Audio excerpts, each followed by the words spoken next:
మహాగణుడవు మహోన్నతుడవు సర్వోన్నతుడైన మా ప్రియ పరలోకపు తండ్రి, మీ ఘనమైన శ్రేష్టమైన నామాన్ని బట్టి వేలాది వందనాలు చెల్లిస్తూ ఉన్నాం. ప్రతిదినం ఈ రీతిగా మీ పాదాల చెంత చేరి శ్రేష్టమైన మాటలు ధ్యానించడానికి, నేర్చుకోవడానికి మీరిస్తున్న మహాకృపను బట్టి వందనాలు. వాక్యం వింటున్న మా శ్రోతలందరినీ దీవించండి, దర్శించండి, బలపరచండి. అయ్యా, అనారోగ్యం ఉన్న బిడ్డలకు ఆరోగ్యము దయచేయమని అడుగుతూ ఉన్నాం. అయ్యా, హాస్పిటల్లో ఉన్న చిన్న బిడ్డ బన్ను గురించి ప్రార్థిస్తున్నాం. బిడ్డను ప్రభ బలపరచండి, జ్వరం నుంచి విడిపించి క్షేమంగా ఈరోజు ఇంటికి చేరే భాగ్యము దయచేయమని అడుగుతున్నాం. మీ హస్తం చిన్న బిడ్డ మీద ఉంచండి, బలపరచండి. అట్లాగే ప్రభు నాయన, డిఎస్సి ఎగ్జామ్ కోసం ఎదురు చూస్తున్నారు బిడ్డలు. నోటిఫికేషన్ పడింది, ప్రిపేర్ అవుతున్న బిడ్డలందరికీ చక్కని జ్ఞానము, చక్కని జ్ఞాపశక్తి, ప్రాముఖ్యంగా సమయోచితమైనటువంటి సహాయాన్ని మీరు బిడ్డలకు అందించి ప్రభా మంచి ఉద్యోగాల్లో, గవర్నమెంట్ ఉద్యోగాల్లో మా బిడ్డలు ఉండేలాగా సహాయం చేయండి. ఎవరెవరైతే ప్రభా ప్రిపేర్ అవుతూ ఉన్నారో అందరికీ చక్కని జ్ఞానం ఇచ్చి మీరే మంచి ఉద్యోగాల బిడ్డలు ఉంచండి. కుటుంబాన్ని ప్రభ సంరక్షించుకోవడం కోసం శ్రేష్టమైన చక్కని ఉద్యోగాల బిడ్డలు ఉంచండి. అట్లాగే ప్రభు మిగిలిన కాంపిటేటివ్ ఎగ్జామ్స్ కూడా రాస్తూ ఉన్నారు, మీ కృపను గ్రహించండి.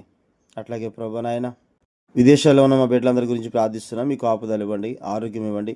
చేస్తున్న పని పాటలు మీ కృపనిచ్చి నడిపించని అడుగుతున్నాం. మీ దీవెన, మీ సమాధానంతో నింపండి తండ్రి.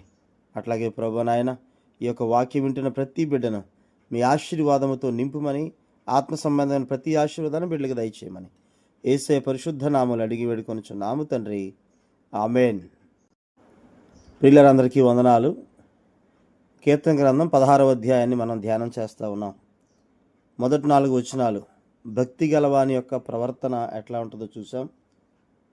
5-6 వచనాలు దేవుని బిడ్డల యొక్క స్వాస్థ్యాన్ని ఎలా, అది స్వాస్థ్యమో, దేవునిలో స్వాస్థ్యం ఎలాగా, దేశంలో స్వాస్థ్యం ఎలాగో నిన్న మనం చూసామండి. ఈరోజు 7-9 వచనాలు, 7, 8, 9 ఈ 3 చరణాలు అంటే దేవుని బిడ్డల యొక్క భవిష్యత్తు విషయంలో ఇక్కడ 3 విషయాలు మనం చూస్తున్నామండి. దేవుని బిడ్డల భవిష్యత్తు, ఒకటి ప్రస్తుత జీవితంలో వాళ్ళ యొక్క పరిస్థితి, ప్రస్తుత జీవితంలో వాళ్ళ యొక్క విధానం ఎట్లా ఉన్నది మనం చూడొచ్చండి.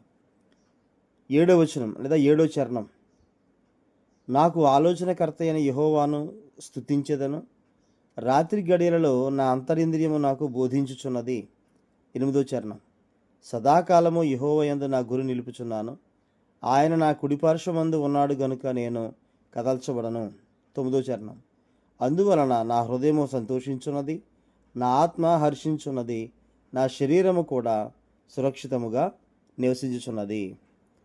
ప్రియులారా, ఈ 3 చరణాలు కూడా 7వ చరణం చూస్తే దేవుని చేత నడిపించబడతారు, 8వ చరణం దేవుని చేత కాపాడబడతారు, 9వ చరణం దేవునితో లేదా దేవునిలో ఆనందిస్తారు. ఈ 3 చరణాలు 3 విషయాలుగా మనం చూడొచ్చండి.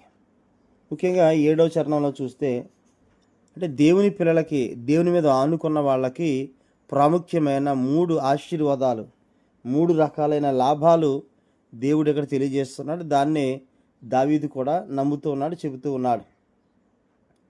7వ చరణం, నాకు ఆలోచనకర్తని యెహోవాను స్తుతించెదను, రాత్రి గడియల్లో నా అంతరింద్రియము నాకు బోధించున్నదని అంటాడు.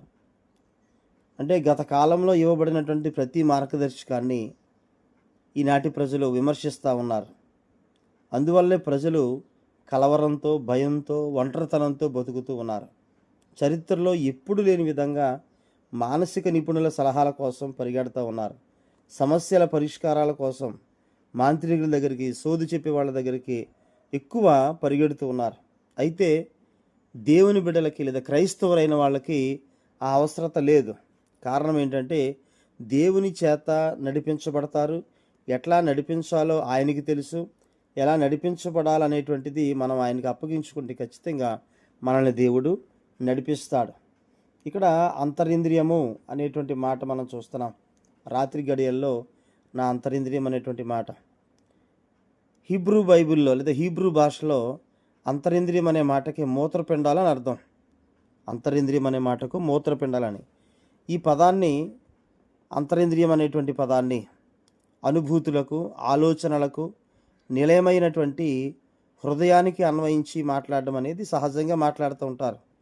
కీర్తనలో 26:2లో యెహోవా నన్ను పరిశీలించుము, నన్ను పరీక్షించుము, నా అంతరింద్రియములను నా హృదయమును పరిశోధించుము. దేవుడే మనల్ని పరీక్షించేవాడు, దేవుడే మనల్ని పరిశోధించేవాడు కనుక ఖచ్చితంగా ఆయన మనల్ని నడిపిస్తాడు, ఆయన మనల్ని ధైర్యపరుస్తాడు, ఆయన మన చేతి పట్టుకుని ఆయన నడిపిస్తాడు. మనల్ని దేవుడు నడిపించేవాడు. అంటే చక్కని శ్రేష్టమైన ఆలోచన ఇచ్చి నడిపిస్తాడు దేవుడు. కీర్తనలు 32:8 మనం చూస్తే అండి, నీకు ఉపదేశము చేసేదను, నీవు నడవలసిన మార్గమును నీకు బోధించేదను, నీ మీద దృష్టి ఉంచి నీకు ఆలోచన చెప్పేదను. ప్రియులారా, ఎంత అద్భుతమైనటువంటి దైవ ధ్యానమో చూడండి. నీకు ఉపదేశం చేస్తాను. ఉపదేశం అంటే మంచి మాట, మనకు కావలసినటువంటి శ్రేష్టమైన మాటలు ఆయనే చెప్తాడంటండి. నీవు నడవాల్సిన మార్గమును నీకు బోధించేదను. అంటే మనం ఏ మార్గంలో నడవాలో కూడా దేవుని చేత నడిపించబడే మనం ఆయన మీద ఆనుకుంటే ఎట్లా నడవాలో కూడా ఆయనే నడిపిస్తాడు. నడవాల్సిన మార్గమును బోధిస్తాడు.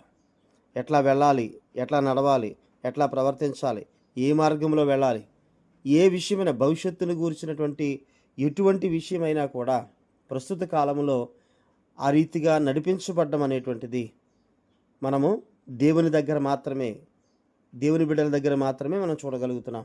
సో క్రైస్తవులమైన మనము భయపడాల్సిన పని లేదు. ఆయన అంటున్నాడు కదా, నీ మీద దృష్టి ఉంచి నీకు ఆలోచన చెప్తాను. అంటే మనకు ఆలోచన, ఏ ఆలోచన ఆలోచించాలో కూడా, ఎటువంటి ఆలోచనలు రావాలో కూడా ఆయన మీద ఆనుకోగలిగితే శ్రేష్టమైన మంచి మంచి ఆలోచనలు దేవుడు మనకి అనుగ్రహిస్తూ ఉన్నాడు. అట్లాగే రోమపత్రిక 8:14 చూస్తే, దేవుని ఆత్మచేత ఎందరు నడిపించబడుదురో వారందరూ దేవుని కుమారులై ఉంటారని చెప్తున్నాడు. కాబట్టి మనం దేవుని బిడ్డలుగా జీవిస్తున్న మనం భయపడాల్సిన పని లేదు. కారణం, క్రైస్తవులమైన మనము దేవుని చేత నడిపించబడతాము. ఏ మార్గంలో వెళ్ళాలి ఆయనకు తెలుసు కనుక మంచి మార్గంలోనే ఆయన మనల్ని నడిపించేవాడై ఉన్నాడు. అట్లాగే 8వ చరణంలో దేవుని కాపుదల ఎలా ఉంటుందో కూడా మనకు తెలుస్తుంది. సదాకాలము యెహోవా యందు నా గురి నిలుపుచున్నాను, ఆయన కుడిపార్శ్వమందు ఉన్నాడు కనుక నేను కదల్చబడను. పూర్వకాలంలో ఖడ్గాలతో యుద్ధం చేసేటప్పుడు సైనికుడికి సహాయం చేసే సహాయకుడు అతని కుడి పక్కనే ఉండేవాడు. అట్లాగే దేవుడు తన కుడి పక్కన ఉండి తన శత్రువుల నుండి రక్షించడం అనేది ఇక్కడ దావీదు చూస్తూ ఉన్నాడు. అవిశ్వాసులకి ఇలాంటి కాపుదల ఉండదండి. దేవుని బిడ్డలకు మాత్రమే ఇటువంటి కాపుదల దేవుడు ఇస్తూ ఉన్నాడు. అంటే దేవునికి అన్నిటికంటే దేవునితో ఎక్కువ సాన్నిహిత్య సహవాసాన్ని గనక మనం ఉండగలిగితే, ఆయనతో సహవాసం ఉండగలిగితే, ఆ సహవాసాన్ని జాగ్రత్తగా వెతుకుతూ మనం కాపాడుకుంటే, మన కుడి పక్కన ఆయన ఎడతగని దేవుని సన్నిధిని మనకు ఉంచి ఆయన మనల్ని చక్కగా నడిపిస్తాడు. 16వ అధ్యాయం 7వ చరణం 11వ చరణం. అట్లాగే మనకి కాపుదలిస్తాడు ఈ 8వ చరణం.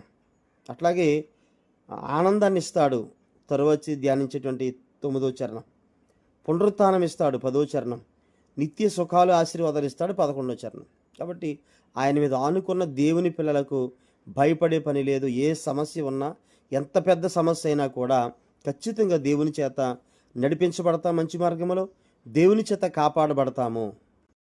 ఇక 9వ చరణం చూస్తే, అందువల్ల నా హృదయం సంతోషించున్నది, నా ఆత్మ హర్షించున్నది, నా శరీరం కూడా సురక్షితంగా నివసించున్నది. అంటే పరిస్థితులు ఎట్లా ఉన్నా సరే, ఏ రీతిగా ఉన్నా సరే, దేవుని పిల్లలు స్వరమెత్తి సంతోషగానాలు చేస్తారు. ఇవి విశ్వాసులకు ఇవి వనగూరేటువంటి ప్రయోజనాలు. దేవుడిచ్చేటువంటి నెమ్మది, విశ్రాంతి, ఆనందం, ఈ మూడు కూడా దేవుడు తన బిడ్డలకు ఇస్తాడు. దేవుని బిడ్డలకి ఇలా మంచి జరిగేటువంటి పరిస్థితుల్లో ప్రతి విషయంలో దేవుడే మనల్ని నడిపిస్తాడు, కాపాడుతాడు, మనల్ని ఆయనలో ఆనందింపజేస్తాడు. కాబట్టి 3 వచనాలు కూడా, 3 చరణాలు, 7వ చరణం, 8వ చరణం, 9వ చరణం, నెమ్మదినిస్తాడు, విశ్రాంతినిస్తాడు, ఆనందాన్ని ఇస్తాడు ఆయన. కాబట్టి దేవుని యొక్క ఆలోచన గనక మనం తీసుకోగలిగితే, దేవుని మీద ఆధారపడగలిగితే, కీర్తనలు 33:11 ఆ మాట చెప్తాడు, యెహోవా ఆలోచన సదాకాలము నిలుచును. 73:24 నీ ఆలోచన చేత నన్ను నడిపించెదవు. 119:24 నీ శాసనములు ఆలోచనకర్తలు. దేవుని వాక్యం ఎంత అద్భుతమైనదో చూడండి. కాబట్టి దేవుని మీద ఆనుకుందాం. క్రైస్తవులైన పిల్లలకి, దేవుని బిడ్డలకి అదే భరోసా దేవుడు మనకి ఇస్తూ ఉన్నాడు. నెమ్మది, విశ్రాంతి, ఆనందం. దేవుడు తన మాటలు దీవించునుగాక. ఆమేన్. అందరికీ వందనాలు.